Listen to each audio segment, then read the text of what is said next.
I'm Dorie Clark, and I am the author of the book, The Long Game, and I teach for Duke University's Fuqua School of Business and Columbia Business School Executive Education. And I work to help talented people and organizations get their message heard in a crowded and noisy environment. I love that. That was a terrific little boom. Got it. Number one for you, Dorie. Where in your life has fear limited your opportunities? So I would say that in general, I don't experience a lot of fear about professional things, partly because I am a fan of taking small steps and placing small bets. And so there's actually not a lot to be afraid of if you are not wagering that much. That is part of why I'm a fan of the lean startup methodology and just placing small experimental bets to see where you get traction and where there's momentum. Because if you try something small and it doesn't work, it's not a big deal. You can't even call it a failure if you're doing the equivalent of betting $1. Like, okay, you lost $1. Who cares? You know, it's different if you're losing $10,000 or $100,000. So I think for me, I just focus on putting one foot in front of the other and making steady incremental progress, which is what I can control. And then if you have enough at bats, if you're persistent long enough, you have the opportunity to get some lucky breaks because of your presence and your persistence. I think when it comes to other types of risk, I certainly do experience fear. I would say there are things that I really don't like swimming in deep water, but mostly I just consider that rational. That makes sense, totally. So what is the biggest contributor to your success? I would say that an important contributor to the success that I've been able to achieve so far is that I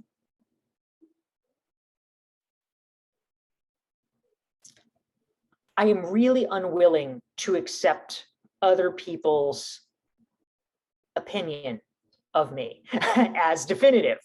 I think that where a lot of people go astray is that somehow they assume that outsiders, especially outsiders with titles or credentials, are more knowledgeable than they are about what is good or what is not good. And I am willing to believe other people's opinion in the aggregate, but I am really not willing to believe it at an individual level, because there are so many biases and preferences and frankly unqualified people out there that it's really doing ourselves a disservice to place our self-worth or our opinion of our capabilities in other people's hands. So many times I've seen incredibly unqualified people crush other people's dreams without any basis. And the problem, it's I blame those people because it's not really right for them to be crushing other people's dreams, but they're doing it because they're stupid. The problem is when we believe them and we allow an uninformed person to control us. I mean, I think about when I was working at a newspaper, which was my first job out of graduate school, and I had an editor where I just could not do one thing right. I would send her a draft and it would come back covered in a sea of red ink. She just didn't seem to like anything. And I was frustrated, and I would ask her for guidance about what she wanted, and she'd give these vague, nebulous answers that were not very helpful. And I could have said, oh, I guess I'm not a good writer. But instead, I said, maybe she's actually not that good of an editor. Maybe she should be better at explaining what she's looking for. Maybe she just has a problem with something else. And, whatever the actual truth of it is, first of all, that's a much more empowering belief. And second of all, when I finally did get laid off from that job, I think largely because she thought I wasn't a good writer, the very next writing engagement that I had was for an even more prestigious publication. And I have never been so satisfied in my life. I sent them an article. They printed the article verbatim. They had not one change to make to it. And I thought, okay, it's not me, it's Susan. So it validated your whole idea of who this woman was, which was fabulous. So my third question for you is, what would have to happen in the workplace for you to feel that you have left a lasting legacy? So I already feel very happy about some of the impact that I've been able to have, because I think that a lot of my work in some ways is about a combination of providing people with accurate information about often opaque processes, about how to get your ideas heard, or how to accomplish certain things, whether it's getting a book published or getting your articles published in high profile publications or things like that. These are things that often don't get talked about or don't get shared, because people, once they're in, kind of like to hoard power, which I find offensive. And so I like to try to make that more transparent. So I like, on one hand, to be able to give people accurate information about how they actually can do those things. And secondly, to also be an encouraging voice, because I think that for a lot of people, they honestly just don't get enough positive feedback. And so it's nice and it's important to have someone who is cheering them on. And so I think between those two things, I feel fortunate that I've been able to help a number of people be able to come closer to expressing their ideas and feeling like they're making an impact because they're sharing things that are important with them. So I'd like to continue being able to do that at a greater quantity and even extending that further. But I feel fortunate that I've been able to help other people be able to achieve some of what they want. Superb. And as a recipient of your wisdom, of your ideas, of your sharing in all of your books and so forth, I can see how incredibly helpful it has been just to know that someone recognizes the things that we have to go through in order to get what it is that we want, and how to establish our expertise beyond just being an expert, which is what you do so gracefully and so wonderfully. So thank you for that. Thank you. My fourth question for you is, in 3 years from now, what's your vision for yourself and your career? Oh boy. Well, 3 years from now, I guess there's two major professional goals. One is that I will be marching ever closer to my 10-year goal that I enacted in 2016 to get a show on Broadway for the 2026 season. So if we're 2 years out from that, theoretically by then, I would have needed to have my show produced either off Broadway or at a regional theater, and be ready, hopefully, to, with a producer in hand, to take the stage when a theater emerged. So that's part of it. I'd like to continue moving my theatrical writing forward, as I talk about in The Long Game.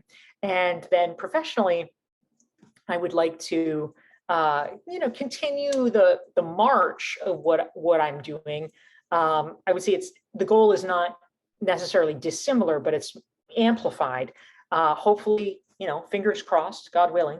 It's my hope that The Long Game will be the most successful of my books, sell more copies, have more reach.